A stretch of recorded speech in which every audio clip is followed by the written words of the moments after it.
When my husband and I were first married, we spent our money faster than we were earning it. The last thing we thought about was saving and investing.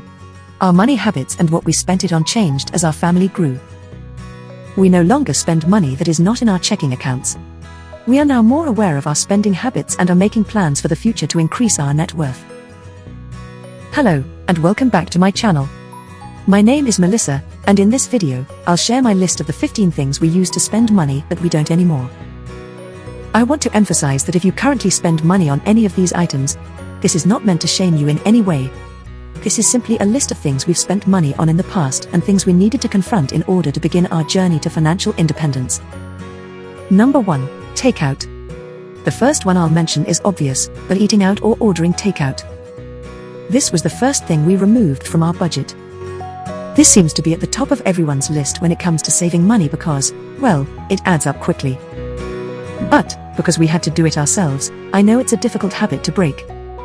So, my best advice is to avoid going cold turkey. Start small. If you usually buy lunch every day, don't promise yourself that you'll pack your lunch every day from now on. Instead, start by only buying lunch twice a week and packing your lunch the other 3 times. Once this has become a habit, you can reduce it even further. Making minor adjustments gives you the feeling of being able to reach your goal.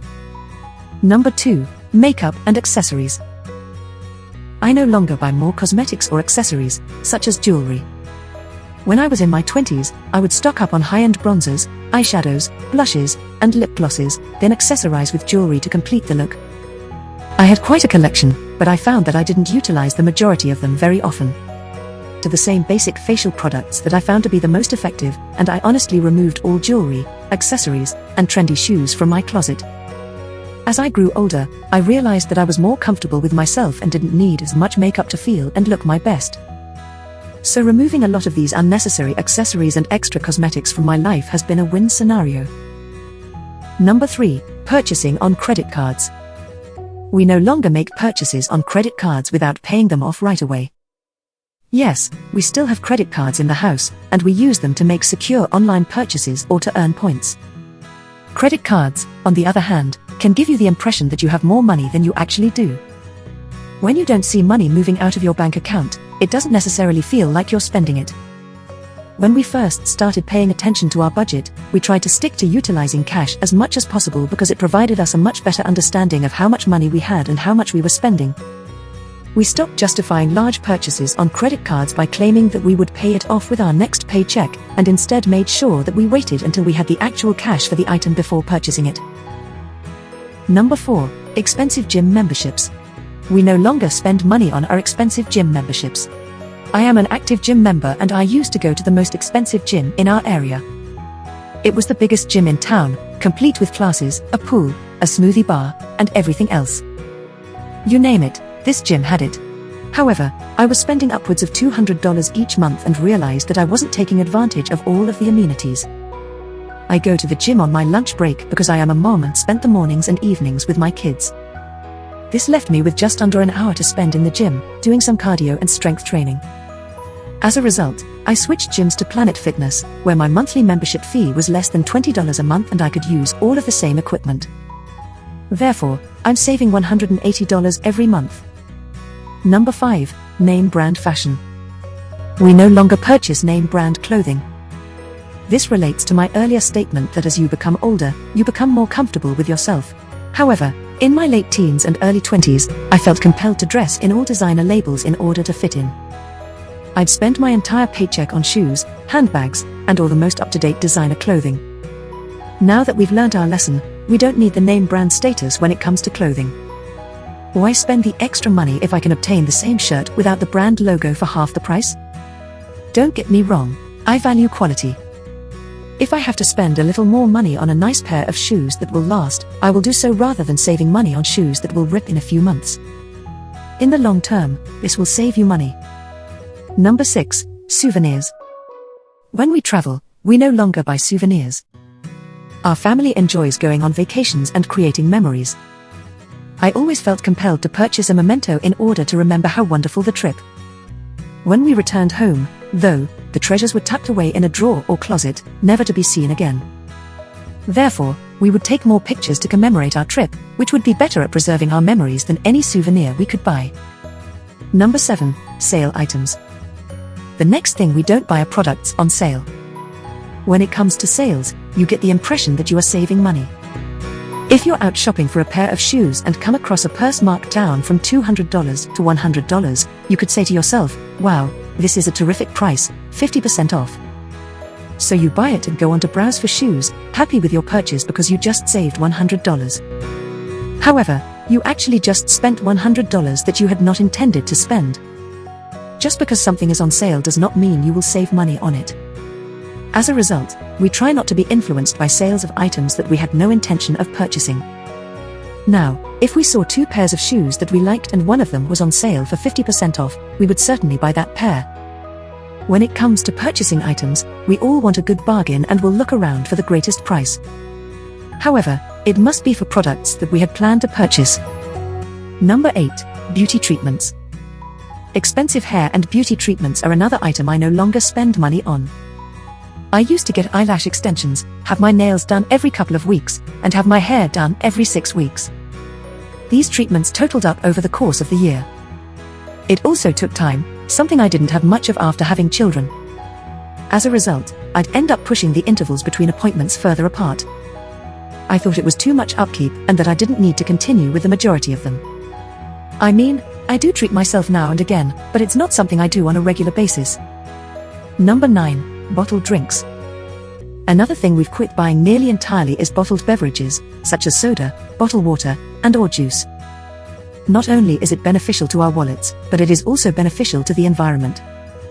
The average Canadian drinks almost 44 gallons of soda each year, which helps to explain why we have so many health issues. Buying these sugary drinks or bottled water also costs a lot of money. We don't actually need to pay for these items. Because we live in the country, we have hard water, which necessitates the usage of a water softener, which I dislike the taste of the water. Instead of buying 2 cases of bottled water per week, which can pile up over the course of a year and result in a significant amount of plastic waste, we ordered and installed a drinking water filter system under our sink. It cost $150 at first, but it removes the salt and will last for years. Number 10. Books. This next one was very difficult for me, but I stopped buying books. I used to be addicted to purchasing books and had entire bookcases devoted to them. I would spend a lot of money on several books that I would only read once and that would take up space in my house. I needed to rethink how I could keep reading while saving money and space. I tried switching to e-books on my Kindle, but I just prefer the experience of holding a real book in my hands. As a result, I decided to give the library a try and fell in love with it. I have access to all the free books I can get my hands on, and I do not need to keep them forever. I also found I enjoy listening to audiobooks on audible.com on my way to work. I'll leave the link down below in the description, which will get you 2 free audiobooks if you are interested. Number 11. One-time purchases. The next one is what I call the one-time purchases. This refers to items purchased for a single occasion. If you're organizing a birthday party for your child, you might get unicorn plastic cups and plates, as well as amusing swirly straws and plastic silverware. Don't get me wrong, buying themed goods is fun and a treat for these special occasions, but we've cut back on it significantly. We will utilize our regular dishes with unicorn napkins to keep with the concept instead of buying these one-time cups, plates, and cutlery. This not only saves money on one-time uses, but it also cuts down on waste. Number 12. Anything with interest. We stopped buying anything that had an interest rate or was financed. Things that can be financed and carry interest, like credit cards, are a slippery slope. At this time, it may appear that splitting the payments into installments is not a big deal. But, in our opinion, if we can't afford it at full price, we can't afford it, and it's better to wait and save the money to be able to buy it with cash later. Yes, it will take some effort and patience, but it will keep you from ending up in a scenario where you owe money to someone else. You might be able to make those monthly payments right now, but what if you lose your job or your car breaks down in 2 months? You don't want to place yourself in a position where you won't be able to pay it back. Furthermore, paying interest, even if it is only 1%, is money you will never see again. Number 13. Subscriptions. We have monthly memberships for nearly everything these days. Apps for smartphones, Netflix, Amazon Prime, Disney+, internet memberships, food box delivery services, music, and other services are available. We are not opposed to subscriptions because we use them and will continue to use them, such as Netflix and Prime. But my point here is to look over your bank statement and establish a list of monthly subscriptions, then cancel the ones you don't use. If you are not using the subscription, it is a waste of money, and these can be disregarded, especially if they are only a few dollars per month.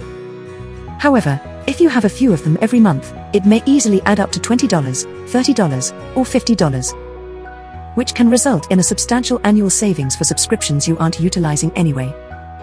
Number 14, the second grocery trip. I'm a meal planner, so I plan all of our meals for the week ahead of time and base my shopping list on that.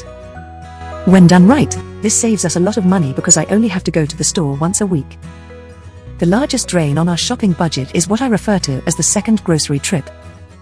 When you run out of a key ingredient, such as milk, and rush into the grocery store without a list, you end up with $50 or $75 worth of products you didn't intend to buy. And, yes, despite our best efforts, these second trips continue to haunt our house, and we continue to overspend.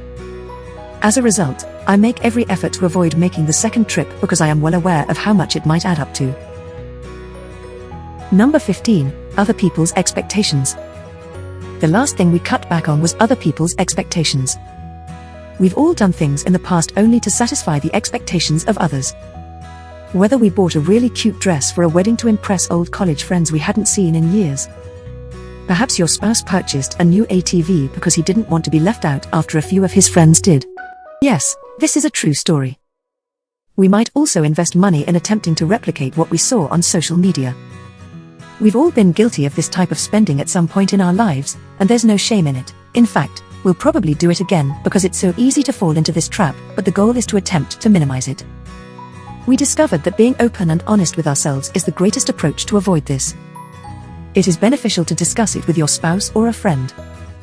We own up to the silly item we purchased and discuss why we purchased it in the first place. Acknowledging your mistake is the greatest way to avoid overspending on items you don't need. So these are the 15 things that we no longer spend money on. Comment below with any changes you've made to your spending habits, as we're always searching for new methods to save money. If you liked this video and want to see more from me, please subscribe below, hit the like button and come back next week as I'll be bringing more personal finance advice.